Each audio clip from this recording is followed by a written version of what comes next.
నంద్యాల జిల్లా డోన్ మండలం దొరపల్లె గ్రామంలో బీజేపీ జిల్లా మహిళా అధ్యక్షురాలు శిల్పాశ్రీ జ్యోతిరెడ్డి ఆర్థిక సహాయంతో దొరపల్లె శివశంకర్ దేవేంద్రుడు నిర్వహించిన ప్రధాని నరేంద్ర మోడీ క్రికెట్ టోర్నమెంట్ విజేతలకు చెక్కులు అందించిన బుడ్డా శ్రీకాంత్ రెడ్డి, పాల్గొన్న ఆర్మీ రామయ్య, గంగాధర్, వెంకటేశ్వర్లు, వడ్డె మహారాజ్, మల్లికార్జున్ తదితర బీజేపీ నాయకులు.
माता की जय, भारत माता की जय, भारत माता की जय, भारत माता की जय.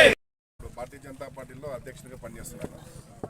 చిన్నప్పుడు ఇట్లనే ప్రతి సమ్మర్లో టోర్నమెంట్స్ బాగా కొంతమంది యాక్టివ్గా పాల్గొంటుంటే చాలా రోజుల తర్వాత ఈరోజు మంచి సి టీమ్ గెలిచిన టీంలో వికెట్ కీపర్ చాలా బాగా యాక్టివ్గా ఉన్నాడు.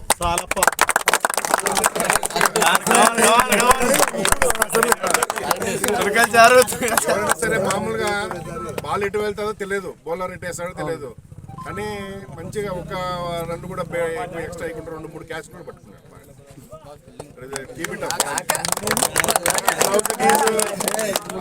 గీడ్స్ ఉంటే ఇండియా కూడా రిప్రజెంట్ చేయొచ్చు. ఐపీఎల్ మ్యాచెస్ మొత్తం పోయింది.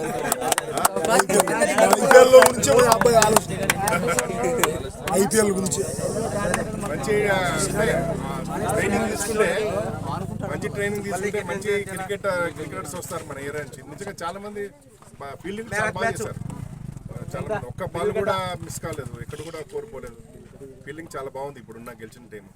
ఎందుకంటే నేను బ్యాటింగ్ చూడలేదులే, అవతల బ్యాటింగ్ చూడలేదు, కానీ చాలా మంచిగా ఉంది. ఏదో పల్లెటూరులో ఆడినట్టు కాదు, ప్రొఫెషనల్ ఆడినట్టు ఆడినారు. Keep it up. ఇదే గేమ్ ఇదే స్పిరిట్ని తీసుకెళ్తానండి. ఇలాంటి మ్యాచెస్ మేము కూడా మా పార్టీ తరఫు నుంచి కూడా మాకు ఆదేశాలు వచ్చాయి, ఎంకరేజ్ చేయమని. ఏదైనా ఉంటే ఇంకా 2-3 మ్యాచ్లు ఇలాగే పెడదాము.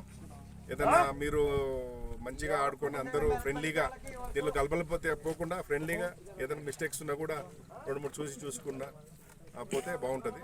ఏదైనా అంటే దానిలో ఫ్రెండ్లీ మ్యాచ్ కూడా, అంతేగాని ఏదో నాట్ ఫైట్ మన ఏదో పొలం కోసం కొట్లాడినట్టు ఉండకూడదు. పోయిన తర్వాత అందరు భుజాల మీద చేసుకుని అందరు తమాషగా ఇంటికి వెళ్ళాలి. చాలా బాగుంది, మంచి స్పిరిట్.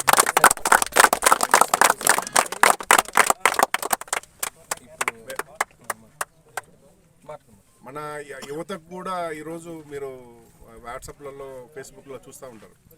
ఈరోజు అమృతకాల్ సమయం నడుస్తూ ఉంది మన దేశంలో. ఈరోజు ప్రపంచ దేశాలన్నీ మన దేశంకి వెళ్ళి చూస్తూ ఉన్నాయి, మనకున్న ఆప్షన్స్ కానీ.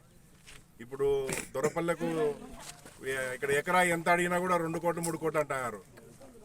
ఈ టోర్నమెంట్ ఆడినందుకు ముందుగా అందరికి ధన్యవాదాలు తెలియజేస్తూ నాకు ఈ అవకాశం ఇచ్చారు ప్రతి ఒక్కరికి దొరపల్లె గ్రామం.